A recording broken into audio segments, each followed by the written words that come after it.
விஜய் கொடுக்கும் ஊக்கத்தொகை வழங்கிய பின்பு காத்திருக்கும் உணவு வகைகள்.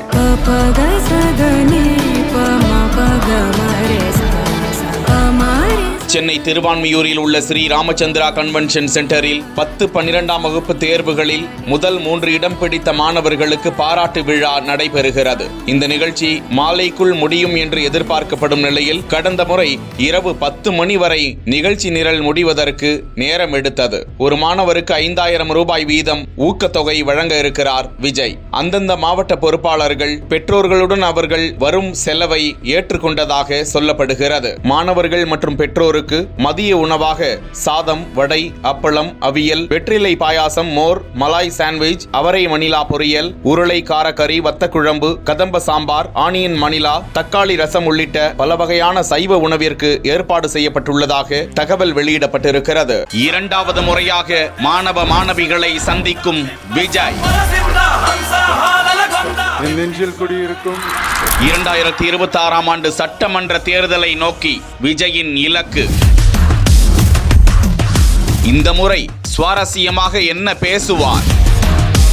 பெரியார், அம்பேத்கர், காமராஜர் போன்ற தலைவர்களை குறித்து கடந்த முறை பேசிய அரசியல் வட்டார பேசுபொருள். அம்பேத்கர் அவர்களை பத்தி தெரிஞ்சுக்கோங்க, பெரியார் அவர்களை பத்தி தெரிஞ்சுக்கோங்க, காமராஜர் அவர்களை பத்தி தெரிஞ்சுக்கோங்க. நல்ல நல்ல விஷயத்தை எடுத்துக்கோங்க, மற்றதை விட்டுருங்க.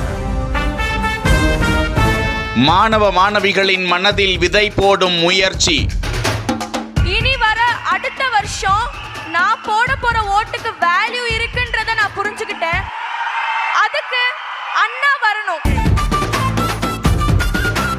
கடந்த ஆண்டு ஜூன் 17ஆம் தேதி 10 மற்றும் 12ஆம் வகுப்பு பொதுத் தேர்வில் முதல் 3 இடங்களை பிடித்த மாணவர்களை சந்தித்து ஊக்கத்தொகை மற்றும் சான்றிதழ்களை வழங்கி கௌரவம் செய்தார் தளபதி விஜய். அன்றைய தினம் தமிழக அரசியல் தலைவர்களின் பார்வை தொலைக்காட்சியையும் வலைதளத்தையும் நோக்கியே இருந்தது என்று அடித்து கூறலாம். கடந்த ஆண்டு விஜய் அரசியல் சார்ந்த கருத்துக்களை பேசியதும் பரபரப்பை ஏற்படுத்தியது. நீங்க தாங்க நாளைய வாக்காளர்கள்.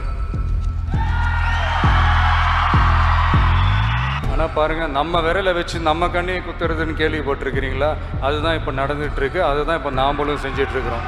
அவர் எடுத்துக்கொண்ட தலைவர்களில் முதல் தலைவர் பெரியார், 2வது அம்பேத்கர், 3வது காமராஜர். அவர்களை மாணவர்களும் எடுத்து படிக்க வேண்டும் என வலியுறுத்தினார். முக்கியமாக விஜயின் உரையில் மாணவர்களை நோக்கி, முதன்முறையாக நீங்கள் வாக்களிக்க போகின்றீர்கள். உங்கள் வாக்குகள் மிகவும் முக்கியம். அந்த முதல் வாக்கை நல்லவர்களுக்கு போடுங்கள் என வலியுறுத்தியிருந்தார். அடுத்தடுத்து புதிய நல்ல நல்ல தலைவர்களை நீங்க தான் தேர்ந்தெடுக்க போறீங்க. இந்த முறையும் விஜய் என்ன பேசுவார் என்று ரசிகர்களிடையேயும் அரசியல் உலகத்திலும் பெரும் எதிர்பார்ப்பை ஏற்படுத்தி இருக்கிறது. ஏராளமான மாணவர்கள் விஜயை தொட்டு தழுவி கட்டி அணைத்து சில மாணவர்கள் முத்தம் கொடுத்து மகிழ்ந்தனர். நிகழ்ச்சி தொடங்கியது முதல் கடைசி மாணவருக்கு ஊக்கத்தொகை வழங்கும் வரை கால் கடுக்க நின்று அனைவருக்கும் தனது கையாலேயே ஊக்கத்தொகையை வழங்கி மகிழ்ச்சி அடைந்தார் விஜய். முக்கியமாக 234 தொகுதிகளில் மாணவர்களை தேர்வு செய்வது அரசியல் அரங்கை அதிரச் செய்வதாகவே இருக்கிறது. இன்றைய 10 மற்றும் 12ஆம் வகுப்பு மாணவர்கள் நாளைய இளைஞர்கள், நாளைய தேசத்தின் தூண்கள். அவர்களை தேர்வு செய்து இன்று செய்யும் உதவி நாளை அது விஜயின் அரசியல் களத்திற்கு தூணாக அமையும் என்று கணக்கு போட்டிருக்கிறார்கள் என்று விமர்சனங்கள் எழாமல் இல்லை.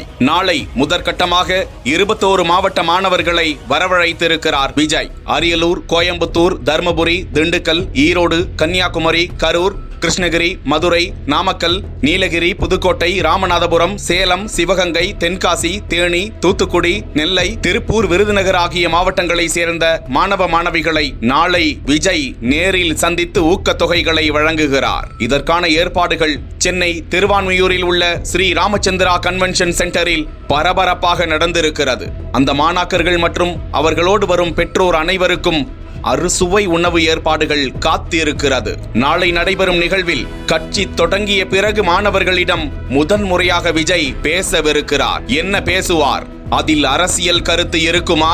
நாளைக்கு நடக்கும் பல சுவாரஸ்ய தகவல்களையும் உடனுக்குடன் தெரிந்து கொள்ள நமது பிஹைண்ட் வுட்ஸ் ஏர் நியூஸோடு இணைந்திருங்கள்.